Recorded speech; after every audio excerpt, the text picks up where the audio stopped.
We're here in San Francisco, California, to show you San Fransokyo.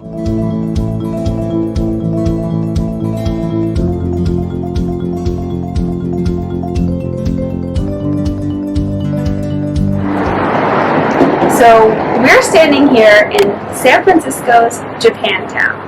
San Francisco's Japantown is one of the largest Japantowns in the country.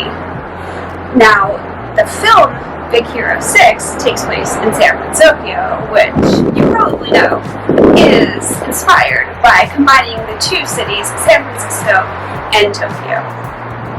The Big Hero 6 universe was created from the idea that in 1906, a great catastrophe destroyed a lot of the city, and an influx of Japanese immigrants came to rebuild it and create what we saw in the film as San Fransokyo. Which, if you know your history, there was a great catastrophe in San Francisco in 1906. There was a huge earthquake and a lot of the city was destroyed. And so the filmmakers imagined a parallel universe where the population of Japanese immigrants helped to rebuild the city and really left their mark on it. So they don't actually mention the origin story for San Fransokyo at all in the film. So some of you might be a little confused by this. We didn't make it up. No, we didn't. But in the Big Hero 6 series, they do cover it and make sure you're aware of the Great Catastrophe. Yes, it's a great catastrophe created by kind of a mad scientist type character. They don't use the earthquake as the actual event that happens, but if you're interested in that, go watch the Big Hero 6 series. It's fun.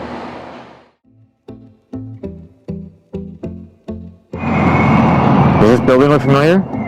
Maybe you've seen it before in a movie like Big Hero 6? That's right, we're standing here in front of the Lucky Cat Cafe. Well, it's not really the Lucky Cat Cafe. It's the building that inspired the Lucky Cat Cafe in the movie. Yes, this building is so similar to the Hamada home in the movie Big Hero 6, where the first floor is the Lucky Cat Cafe and the family lives above it. Right. So we're here in the Haight district of San Francisco on the corner of actually Haight and Masonic, where you can see this now iconic building. Yes, definitely the inspiration for the Lucky Cat Cafe. There's nothing there right now. It's an empty business for rent in the ground floor, so if you feel like opening Lucky Cat Cafe right now, come on! Do it, please, if you have the means and the capability. Yeah, somebody please we'll be here. We'll visit. Rent this space and open the Lucky Cat Cafe. I mean, it's right there. It's a missed opportunity. Welcome to the Japanese Tea Garden. The garden is located in Golden Gate Park in the city of San Francisco. To get inside, there's a small fee that varies depending on the time of year, probably between $10 to $12.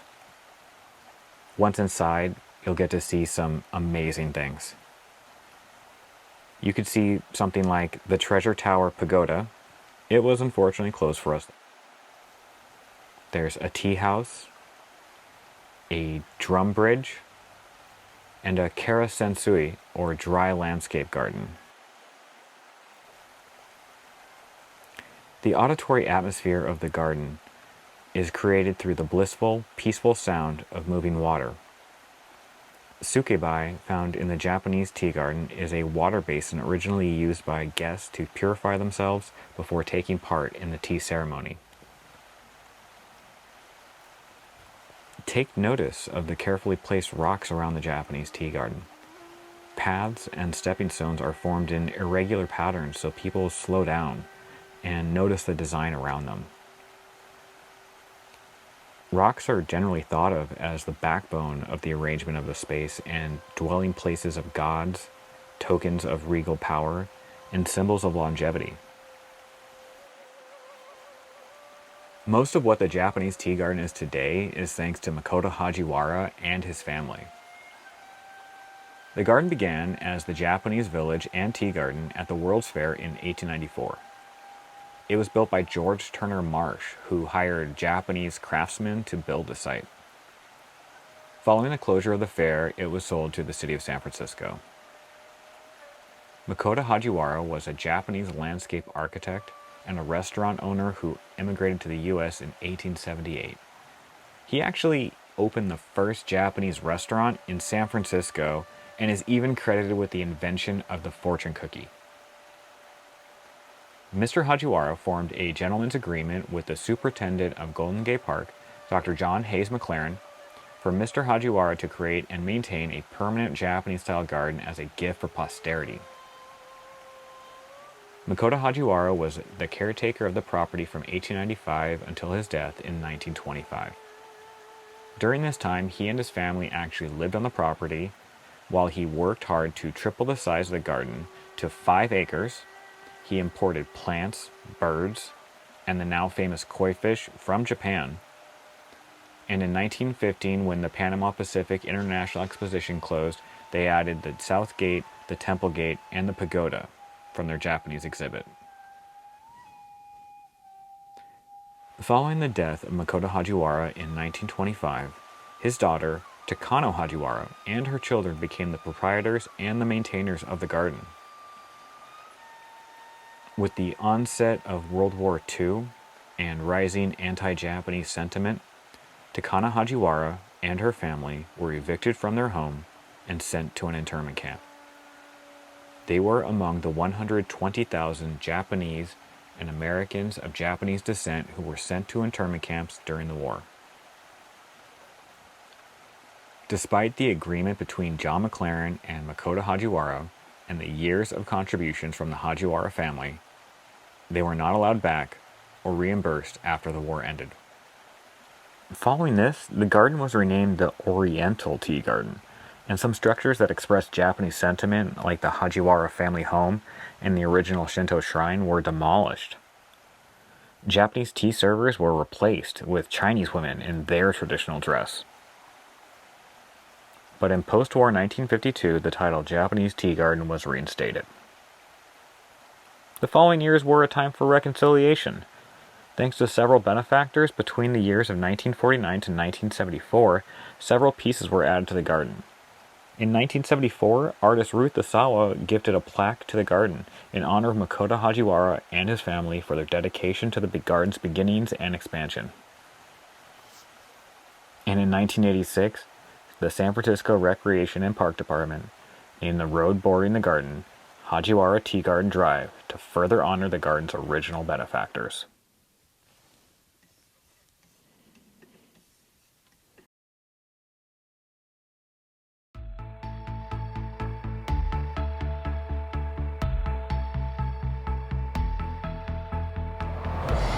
So, Alex, Yes! do you remember Akuma Island in the film Big Hero 6?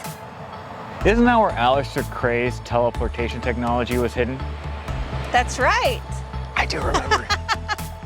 It was the remote island right off the coast of San Fransokyo where Aleister Cray did all his experimentation. Yes. Hidden from the world. Ooh. Well, its inspiration is actually right behind us. It is? It is. So that's Akuma Island. Well, actually, not exactly. What is it? This is called Angel Island. Oh. So, fun fact, Akuma means devil in Japanese. Oh, okay. I see what they did there. Yeah. So, the real island is called Angel Island. Now, rumor has it they were originally thinking about making the secret laboratory island modeled more after Alcatraz, but they ended up using Angel Island as the inspiration because I think it was fun for them to do that wordplay, so they could make it Angel Island and Devil Island for the film where, you know, the evil villain did all his evil work. I like it. Yeah, in reality, Angel Island used to be a military fort. It used to be an immigration station for San Francisco.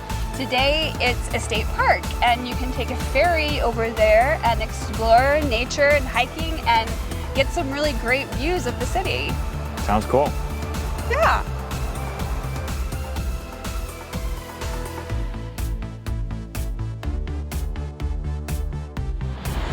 We are at a place called Crissy Fields in San Francisco because it has a wonderfully beautiful view of the Golden Gate Bridge.